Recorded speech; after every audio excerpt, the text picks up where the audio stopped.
O Tribunal Superior Eleitoral derrubou uma decisão do presidente da Corte, Cássio Nunes Marques, o Cássio com K, e outra do vice André Mendonça, decisões contrárias ao presidente Lula, além de interromper um terceiro julgamento que também podia impor uma derrota à campanha do petista.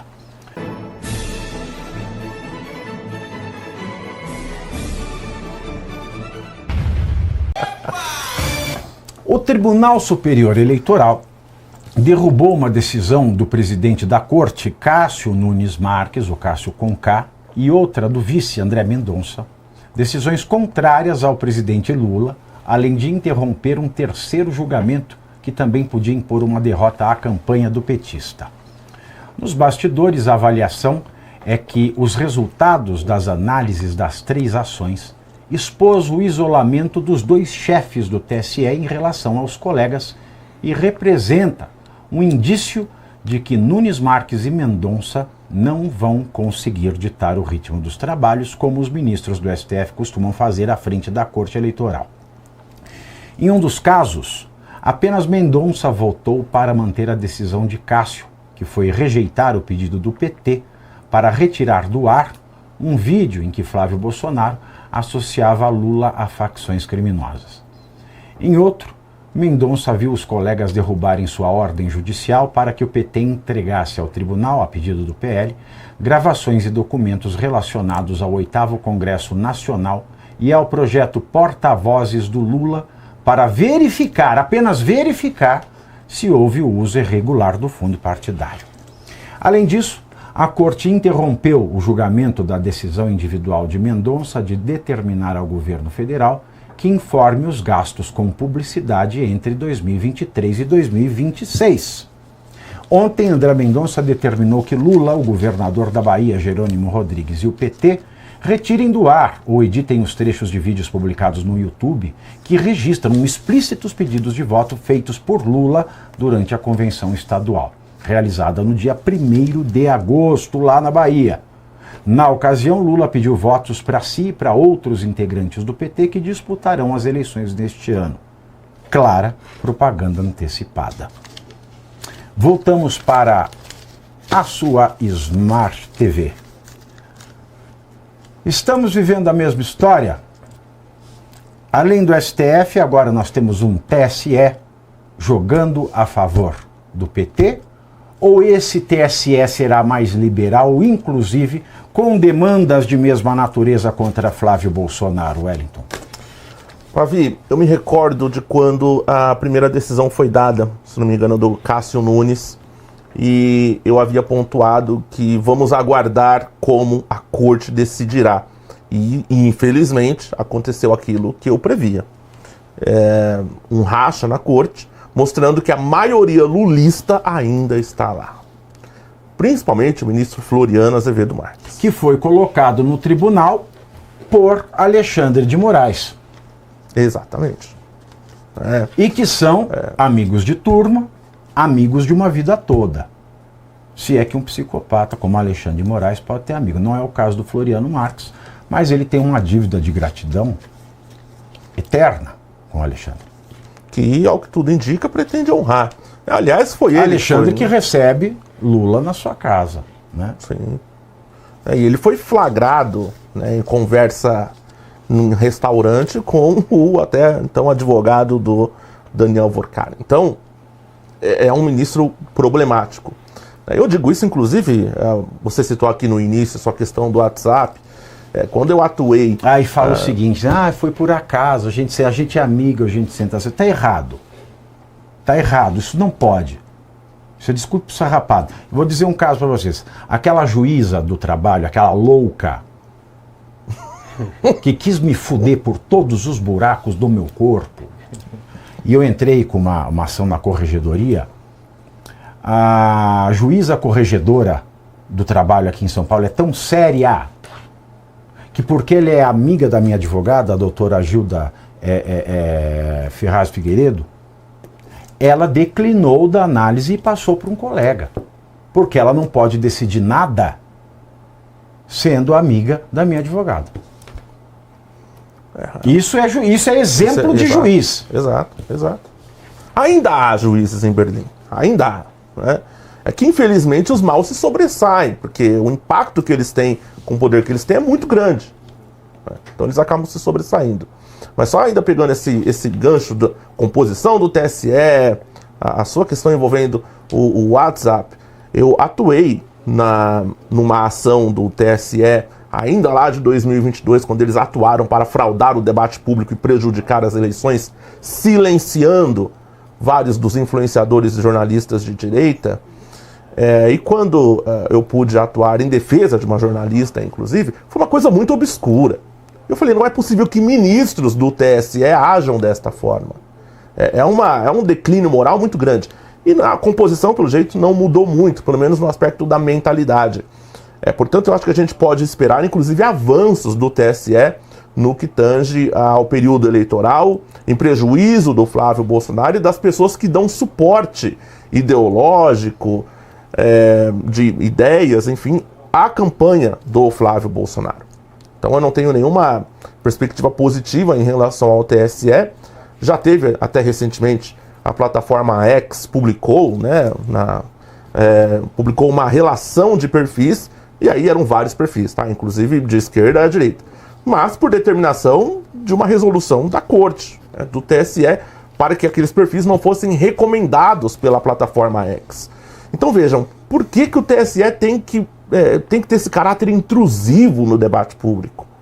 Não interessa ao TSE limitar a liberdade de expressão de perfis, sejam eles de esquerda ou de direita, tem que ser um poder. Gente, vamos lá, o poder judiciário é um poder inerte, não é um poder ativo. Daqui a pouco a gente vai se acostumar e dizer que o poder judiciário é um poder que faz acontecer. Não é, ele tem que ser provocado. Não pode sair criando resoluções para limitar direitos, limitar o direito à liberdade de expressão, cercear pessoas. Não é normal isso. Mas as pessoas de cueca limpinha no Brasil já falam isso faz tempo. Alexandre de Moraes salvou a democracia de um golpe. Exato. Como se ele pudesse salvar alguma coisa. Como se fosse a atribuição de um juiz. Ele pode salvar a família dele.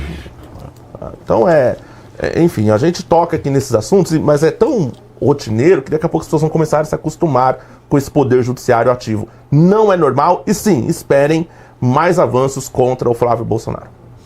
Esse país em que a gente quer criar lei para o jornalismo e tirar a lei para a maconha, o que nós podemos esperar na eleição? Aqui se libera a maconha e se restringe o jornalismo. Esse é o Brasil. Acho que o lema do STF podia ser esse, se o Alexandre de Moraes prevalecer.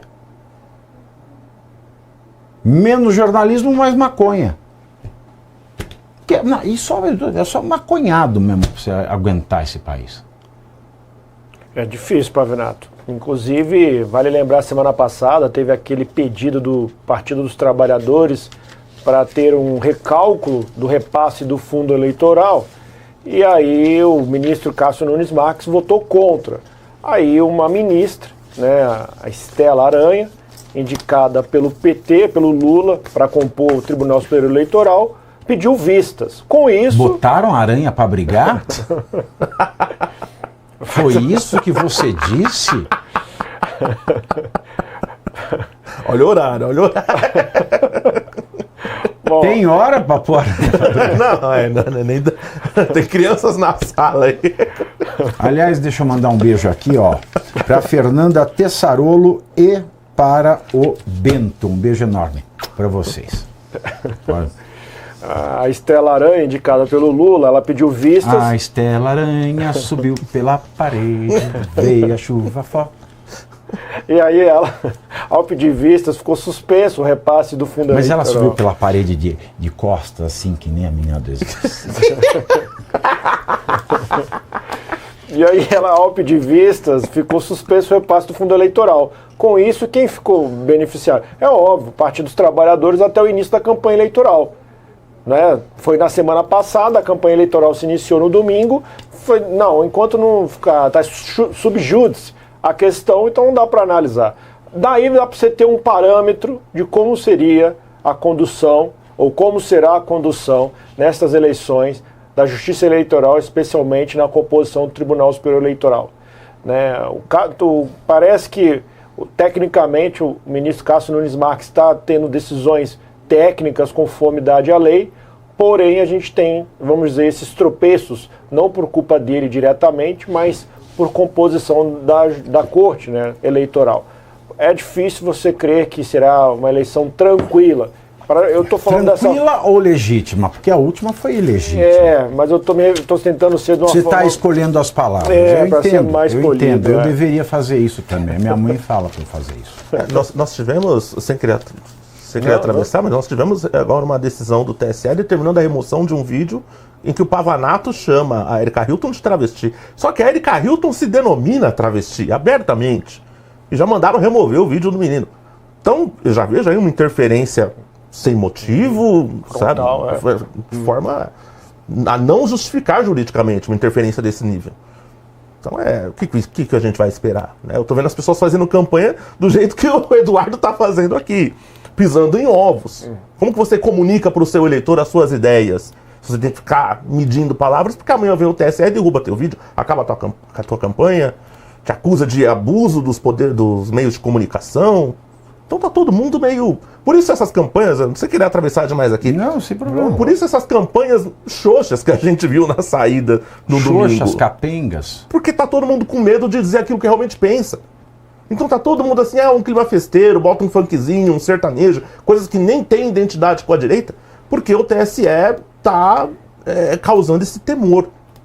Por isso que eu subi o muro do quintal e vi uma briga que não era normal. Estela Aranha! Estela Aranha! Posso continuar, Eduardo? Desculpa ter interrompido. Não, mas eu já te... Vem cá, PT, vem cá, PT, deixar de manhã, eu quero a Estela Aranha. A música. É Raul Seixas. Eu já tinha concluído o raciocínio, mas é nessa base mesmo, com total concordância com o Wellington, especialmente da forma que a gente viu Lula com Daniel Ortega, o Lula dando honrarias de Estado a Nicolás Maduro, que ele precisava de uma nova narrativa. Nós vimos também o Lula, não o Lula, mas a Justiça Eleitoral proibindo... Não, você não viu.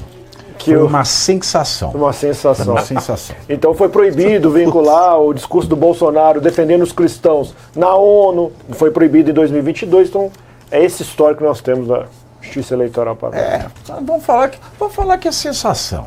Sensação. É sensação. Não é sensação, gente, é sensacional essas coisas que a gente vê, no mau sentido. E agora vamos falar de coisa feia, porque o vídeo terminou, mas o debate continua todos os dias às 19h30, 7h30 da noite.